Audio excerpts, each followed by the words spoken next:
Bom dia, pessoal. Tudo bem? Então, a proposta do dia é fazer uma revisão para o simulado, tá? Então, preparei uma lista aí com 10 questões. E aí, espero que vocês deem pausa em cada uma das questões, tente fazer e depois assista o vídeo. Se quiser também baixar o PDF, vocês podem baixar, tenta fazer todas e depois confere as respostas. Bora lá? Bom, calcule a soma das medidas da abertura de uns ângulos internos de um polígono convexo, ou dos polígonos convexos a seguir, decágono e dodecágono. A primeira coisa que eu preciso saber é que um decágono tem 10 lados. A segunda outra informação que eu preciso saber é que a soma desses ângulos internos é determinada pela fórmula n-2 vezes 180. Logo, vai ser 10 menos 2 vezes 180. Então, a soma do decágono vai ser 8 vezes 180, tá? 800 mais 640, 1440 graus. Bom, agora eu quero do dodecágono. Então, eu preciso saber que o dodecágono tem 12 lados. Então, a fórmula vai ser a mesma, n menos 2 vezes 180, e aí eu vou substituir 12 menos 2 vezes 180. Eu concluo, então, que vai ser 10 vezes 180, então vai ser igual a 1.800 graus. Então, um polígono de 12 lados tem como somatório todos os seus ângulos igual a 1.800. Já um polígono de 10 lados, 1.440. Ok? Bom, determina a medida dos ângulos internos de um triângulo abaixo. Bom, aqui você precisa saber que a soma dos ângulos internos de qualquer triângulo é 180 graus. Então, daí eu mudo minha equação. X mais 50 mais 10 é igual a 180. Eu vou agrupar os termos que têm x do lado esquerdo e os termos que não têm vão para o lado direito com operação invertida. Ele está somando 50, passou para cá subtraindo. Está somando 10, passa para lá subtraindo. Agora sim eu posso somar 2x é igual a 180 menos 60, 120. X é igual a 120 sobre 2, x é igual a 60. Aí, sempre se faça a pergunta, o que o enunciado está pedindo? Para determinar o valor de x ou dos ângulos internos? Determina a medida dos ângulos internos. Então, eu tenho um ângulo R, o ângulo R é igual a x, logo ele é igual a 60 graus. Eu tenho um ângulo S, esse ângulo S é x mais 50, ou seja, 60 mais 50, isso é igual a 110. E tem um ângulo T, que é igual a 10. Ok? Se eu somar todos esses valores, dá 180. Bom, determina a medida dos ângulos internos do triângulo abaixo. De novo, eu quero determinar a medida dos ângulos internos. Só que eu não tenho esse ângulo aqui representado, tá? Eu posso calcular esse ângulo aqui? Sim, 180 menos 125. Acho esse ângulo aqui que vai ser 55 e faço a soma deles dá 180. Mas eu quero usar uma outra relação, uma relação entre o ângulo externo e ângulos internos não adjacentes a ele. Não adjacentes é que não está aqui do lado dele, tá? Não tem um lado comum. Qual que é essa relação? Todo ângulo externo e os adjacentes e os ângulos internos não adjacentes, eles são iguais, a soma deles, né? Então, ó, 3x mais 2x é igual a 125. Então, ó, um ângulo externo ele é igual à soma dos ângulos internos não adjacentes a eles, aqueles que não estão junto a ele. Tá? 5x é igual a 125, 5 está multiplicando, passa para lá dividindo. Resposta que vai ser 25. Como está pedindo para determinar os ângulos, então vou determinar o ângulo A, ele é 3x, então 3 vezes 25, que é igual a 75. O ângulo B, ele é igual a 2x, é igual a 2 vezes 25, que é igual a 50. E o ângulo C, ele é o que sobrou aqui, né? Mas eu poderia ter feito ele como? 180 menos 125, que é igual a 55. Tá? Bom, só lembrando que a soma desses três ângulos tem que dar 180. Então, 50 mais 50 é 100, mais 70, 170, mais 10, 180. Bom, a imagem abaixo mostra o cruzamento entre duas retas e o vértice V. Ponto de encontro entre elas, o vértice V aqui. Qual é a medida do ângulo AVD? Então, eu quero a medida do ângulo AVD. Esse ângulo aqui, ó, que eu vou chamar de Y. Bom, eu não vou calcular diretamente esse ângulo. O que eu vou fazer é usar a relação de ângulos opostos pelo vértice. Qual que é essa relação? É a relação de que fala que 10x menos 40 é igual a 4x mais 20. Tá? 10x menos 4x é igual a 20 mais 40. 6x é igual a 60 x é igual a 60 sobre 6, x é igual a 10. Bom, eu sei agora que o ângulo AVD mais DVB é igual a 180, tá? Que é esse ângulo todinho aqui, ó. Bom, então, esse daqui é y, o DVB eu posso calcular, vou calcular aqui, ó, DVB. Ele é igual a 4 vezes 10 mais 20. DVB é igual a 60. Ok? Então, aqui eu tenho mais 60 igual a 180. Conclusão, y é igual a 180 menos 60, y é igual a 120. Ok? Um comerciante lançou uma cesta de Natal no formato de bloco retangular, de 1 metro de comprimento. Vou anotar as medidas aqui: 1 metro de comprimento, 60 centímetros de largura e 40 de altura. Se forem consideradas as medidas citadas como medidas internas, pode afirmar que o comerciante poderia dispor para a colocação de produtos natalinos de um volume de... Então, ele quer saber o volume. Ele não indicou unidade. Eu gosto sempre de colocar em decímetros, tá? Por que decímetros? Porque aí a minha resposta já fica automaticamente em litros, caso eu precise trocar. Então, ó, lembre-se, eu tenho metro, decímetro e centímetro. Então, para metro, eu vou multiplicar por 10, vão ser 10 metros, ou 10 decímetros, desculpa. O 60 aqui, ele vem para cá, divide por 10, então vai ser 6. E aqui o 40 também vem para cá, vai dividir por 10, vai virar 4.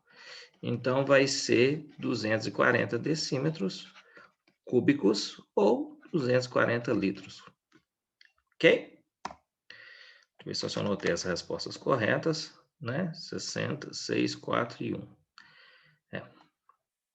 Tá certo. Bom, um bloco para anotação tem forma de um paralelepípedo, já está desenhado aqui, e a base quadrada com 5 centímetros de aresta. A aresta é esse segmento aqui. Sabendo que 20 folhas corresponde a uma altura de 4 milímetros, esse bloco tem 780 folhas. Então, o volume em centímetros. Para calcular o volume, eu preciso primeiro calcular a altura. Então, ele me deu uma informação. E eu vou usar uma regra de 3. Eu tenho folhas e altura. Tá? Então, ó, 20 folhas equivalem a 4 milímetros de altura. 780 folhas vão equivaler a x de altura. Quanto mais folhas, maior a altura. As grandezas são diretamente proporcionais, então 20 está para 780, assim como 4 está para x. Vou cortar 0, 0 e ainda vou dividir por 2. Para simplificar, vai ficar 1 sobre 49, não, 39, né? 60 mais 18, isso, 39. Aqui vai ser 4 sobre x. Multiplicando cruzado, eu vou ter x é igual a 4 vezes 39. Tá? Bom, então vamos lá. 39 vezes 4. Multiplicar por 4 é dobrar 2 vezes, tá? Mas eu vou fazer aqui direto. 36, vão 3. 4 vezes 3, 12. Com 3, 15. 156 milímetros. Só que, observe que as unidades estão em centímetro e ele está pedindo em centímetro. Então, eu tenho que transformar de milímetro para centímetro. Lembre-se que o centímetro está aqui e o milímetro está aqui, ó. Se eu quiser fazer essa transformação, eu vou ter que dividir por 10 ou deslocar a vírgula uma casa para a esquerda, que vale 15,6 centímetros. Bom, agora para calcular o volume de um bloco é o produto das suas 3 dimensões, então seria 5 vezes 5 vezes 15,6, 5 vezes 5, 5 é 25, vezes 15 vezes 6, e aí eu vou ter que fazer um rascunho, tá? Vou fazer aqui, ó, 156 vezes 25, 5 vezes 6, 30, vão 3, 5 vezes 5, 25, vão 3, 28, vão 2, 5 vezes 1, 5, vão 2, 7. 2 vezes 6, 12, vai 1. 2 vezes 5, 10, mais 1, 11, vai 1. 2 vezes 1, 2, mais 1, 3. 0, 0, aqui vai ser 7, 8, 9, porque veio 1 daqui, e aqui permanece 3. Tá? Então, seria 3.900. Aí, eu lembro o seguinte, que não era para ter multiplicado 156, mas sim 15,6. Então, tem que ter uma casa aqui. Tá? Então, meu volume final vai ser 390 centímetros cúbicos. Nesse caso aqui, letra D. No lançamento simultâneo de dois dados, qual a probabilidade da soma dos pontos obtidos ser igual a 9? Bom, olha só, eu posso listar todos eles. E se eu não quiser, eu sei que é o seguinte, que no primeiro lançamento de um dado, eu tenho 6 possibilidades de números, de 1 até 6. No segundo lançamento, eu tenho 6 também. Então, eu tenho um total de combinações de 36 combinações diferentes do dado, né, numérico, como a gente já viu. Tá? Então, esse é meu espaço amostral. São 36 possibilidades de eu olhar para a face superior dos dados, né? E somar os números, tá? Eu quero que a soma seja igual a 9. Então, se eu tivesse listado aqui os 36 casos, seria muito fácil de eu localizar. Mas como eu não estou querendo listar, eu vou contar. Então, eu vou começar a listar aqui, ó. Bom, para dar 9, pode ser, por exemplo, 3 e 6. Mas pode ser 6 e 3. Pode ser 5 e 4, pode ser 4 e 5. Observe que não tem a opção de ser o 7, porque o dado não tem 7 números, nem 7 faces. Tá? 8 também não. 2 e 7, então não dá. Então, eu só vou ter esses 4 casos aqui. Ó. Então, meu evento, que é a soma ser igual a 9, são 4 casos. Então, a probabilidade desse meu evento, que eu chamei de E, ocorrer, vai ser a razão entre o número de elementos desse evento, que é a soma ser igual a 9, e o meu espaço amostral. Nesse caso, 4 sobre 36, isso aqui é 1 sobre 9. Como não pediu isso em porcentagem, eu vou deixar do jeito que está. Se eu quisesse transformar em porcentagem, eu dividia 1 por 9, depois multiplicava por 100. Tá? Bom, chamamos de anagramas diferentes posições das letras de uma palavra. Veja alguns anagramas com a palavra amor. Então, amor, Roma, more e omar. Que fique claro, existe um outro anagrama aqui, por exemplo, AOMR. Esse é um outro anagrama. Tá? Não precisa ter sentido a palavra. Ok? Bom, quantos anagramas a palavra amor pode ser formada? Então, eu tenho que fazer 4 escolhas, porque são 4 letras. Então, eu vou colocar o meu modelo prático aqui. A minha primeira escolha, eu tenho 4 possibilidades, porque são 4 letras diferentes. AOMR. Supondo que eu escolhi uma delas, eu passo na segunda escolha a ter apenas 3 possibilidades. Supondo que eu escolhi essa, eu passo na terceira opção ter 2 possibilidades. Supondo que eu escolhi essa, eu passo a ter na minha quarta escolha uma única opção. A quantidade de anagramas possíveis vai ser determinada pelo produto desses números. A gente chama isso de princípio multiplicativo. Tá? Bom, letra B. Esse passa a ser um espaço amostral. Letra B, sorteando um desses anagramas ao acaso, qual é a probabilidade de ele terminar com vogal? Então, ó, toda vez que eu tenho uma restrição, eu começo por ela. Então, eu tenho o meu modelo prático, eu tenho 4 tracinhos para fazer 4 escolhas, eu vou começar pela última, porque é lá que eu quero. Terminar em vogal, são 2 vogais, A e O, então eu tenho 2 possibilidades de escolha. Tá? Vamos supor que eu escolhi a letra A. Eu vou fazer a segunda escolha aqui. Então, para a segunda escolha, vou até escrever a palavra amor aqui, ó. Se eu não tenho mais a letra A, eu passo a ter 3 letras. Supondo que eu fiz a escolha da letra M, na próxima escolha eu passo a ter 2 letras. E por fim, eu passo a ter uma letra só. Daí, o meu produto, né, 3 vezes 2 vezes 1 vezes 2, que vai ser 12, ele vai representar a quantidade de anagramas que terminam com vogal. Mas eu não quero a quantidade de anagramas que terminam com vogal. Eu quero a probabilidade de eu sortear esse anagrama. Então, a probabilidade vai ser a razão entre 12, que é o número de elementos de todos os anagramas que terminam com vogal, sobre o espaço amostral, que é 24. Ok? Bom, letra C, sorteando um desses anagramas ao acaso, qual é a probabilidade dele começar e terminar com consoante? Então, essas são as restrições. Então, eu vou primeiro me preocupar com a terminação. Poderia ter começado com o início também, tá? Aqui tanto faz. A primeira escolha, eu tenho 2 oportunidades, 2 possibilidades de escolha, eu escolho uma delas. Para a próxima escolha, sobra uma. Não tanto faz. Se eu tivesse começado por aqui teria 2 e lá teria uma, tá? Feito essas escolhas, escolhidas as duas consoantes, sobraram o quê? 2 vogais. Então, na terceira escolha, eu escolho uma das vogais, na quarta escolha, eu escolho a outra vogal. O produto disso vai ser 4. Então, a probabilidade de eu sortear um anagrama que começa e termina com a consoante vai ser 4. Tá? Desculpa, vai ser 4 sobre 24, que é 1/6, aproximadamente 17%. Beleza? Bom, supondo que duas moedas perfeitas, ao lançá-las para cima, qual é a probabilidade de a face para cima de ambas ser cara? Nesse tipo de exercício, uma possibilidade é a gente fazer um espaço amostral aqui, ó. Vou chamar a cara de C e a coroa de K. Então, vou ter, no primeiro lançamento, eu posso ter cara ou coroa. No segundo lançamento, eu posso ter cara e depois no segundo cara. Eu posso ter coroa, cara no primeiro e coroa no segundo. E aí, observa, tive cara e depois cara. Aí eu coloquei CC aqui. Eu tive cara e depois coroa, CK. Lembrando, cara e coroa, tá?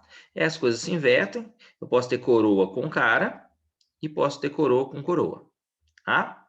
Bom, o que eu quero? A probabilidade de a face para cima de ambas seja cara. Então, primeira coisa, qual que é o espaço amostral? São todos os resultados. Então, meu espaço amostral é 4, tá? Vou colocar aqui, ó, 4. E aí, eu quero que as faces para cima sejam cara. Só aparece aqui, ó, cara e cara, não é? Então, uma possibilidade só. Então, a probabilidade vai ser de 1 para 4, 25%. Letra B. Uma das faces para cima ser cara e a outra coroa. Aí eu tenho que tomar cuidado, ó, porque aqui eu tenho cara e coroa, aqui eu tenho coroa e cara. Então, são duas possibilidades. Tá? Deixa eu só tirar mesmo. Então, eu vou ter o mesmo espaço amostral, que são 4 possibilidades, então a probabilidade vai ser de 2 para 4, ou seja, de 50%. Bom, letra C, a face para cima não seja cara. Não ser cara é ser somente coroa. Apenas uma das faces para cima, desculpa. Não, as faces para cima não sejam caras. Então, tá errado aqui, tá? Eu quero que as faces para cima não sejam caras. Então, ó, não pode, não pode, não pode. Então, aqui, na verdade, é só 1. Deixa eu corrigir aqui. Então, a probabilidade aqui, eu esqueci de corrigir, aqui tá certo. 1 em 4. Beleza?